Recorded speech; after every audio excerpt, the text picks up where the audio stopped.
So you're the owner of Freelance Wrestling. What is it?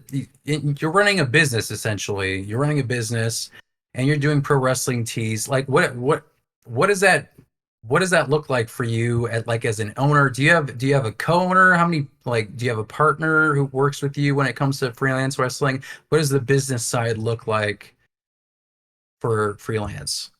So yeah, I guess I'm the owner, but like I have a couple people that are like my partners that help run the business as well. They also help do like the booking and everything. Yeah. And what when you first started like freelance, what were like the initial challenges to like kickstart it? Um,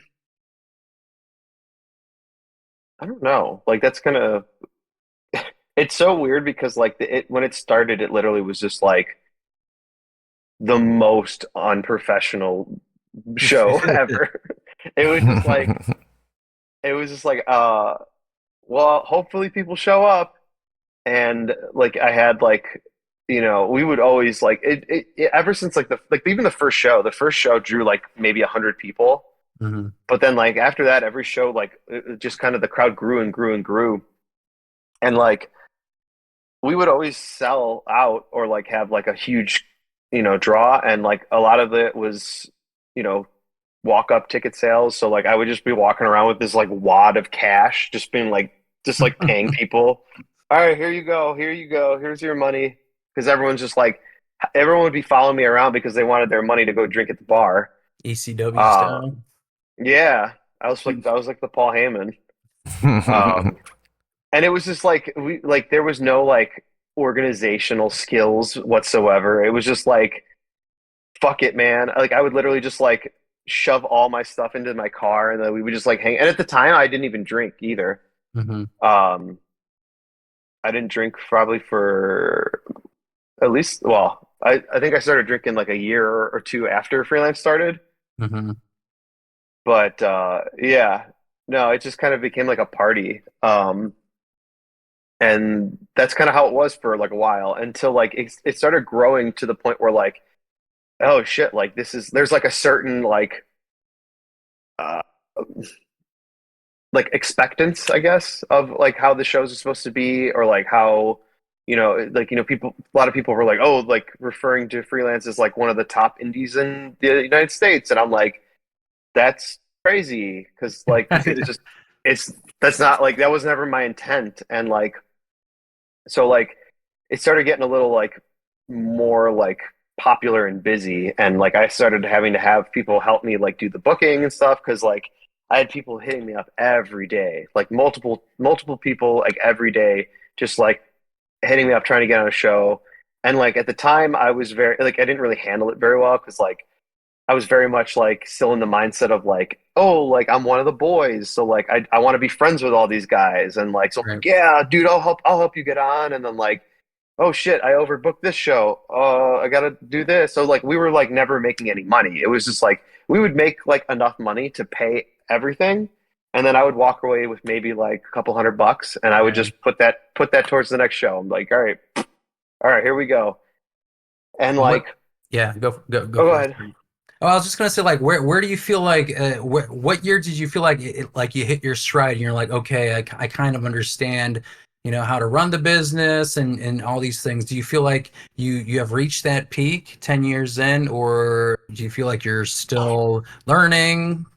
I would definitely think like late, like within the last like 2 years, like I feel like we've really started to hit our stride, because of the people that I have helping me and like giving me advice and like showing me the right way to how to like put together. Cause I'm a fucking idiot. Like I'm like I don't know what I'm doing. Like I get dropped on my head, like not for a living anymore, but like I've had so many concussions and stuff, and I was like I'm just a dumb wrestler. Like I mean, I'd I've never. listened to your podcast. I think you're pretty insightful as a person, so I wouldn't sell yourself short there.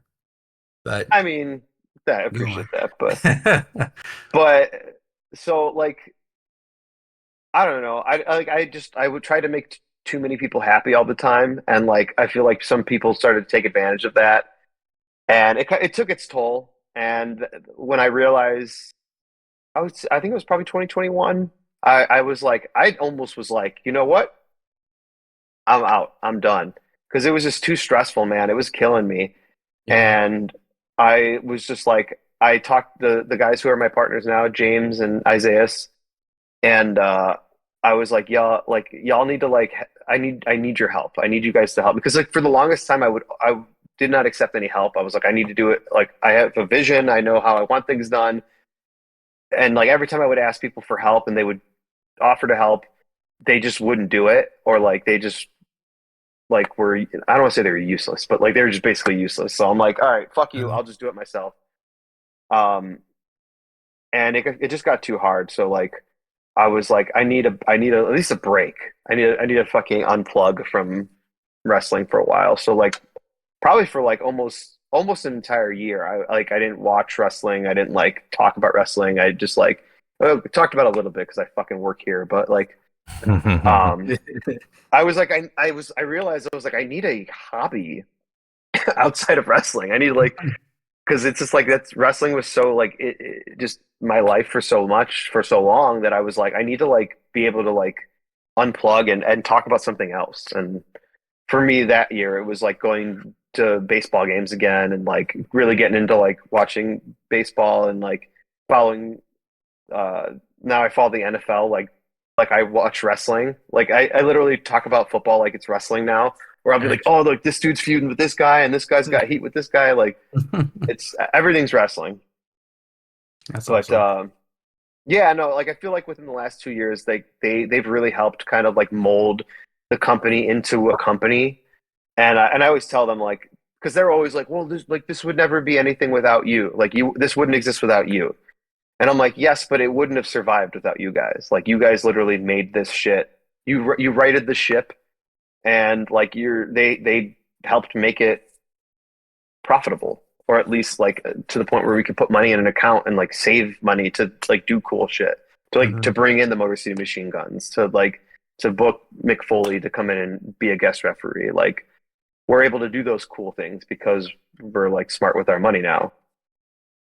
How'd you settle on the name freelance? Was it always gonna be freelance or did you have like a list of names? You're like it's gonna be, whatever. So it's kind of it's a two-parter. It's kind of a tongue-in-cheek joke at like because of like when you're like wrestlers in Japan, they're called like freelancers. Mm, If they're not signed with a company. So like a freelancer is basically an independent wrestler. I was like freelance wrestling.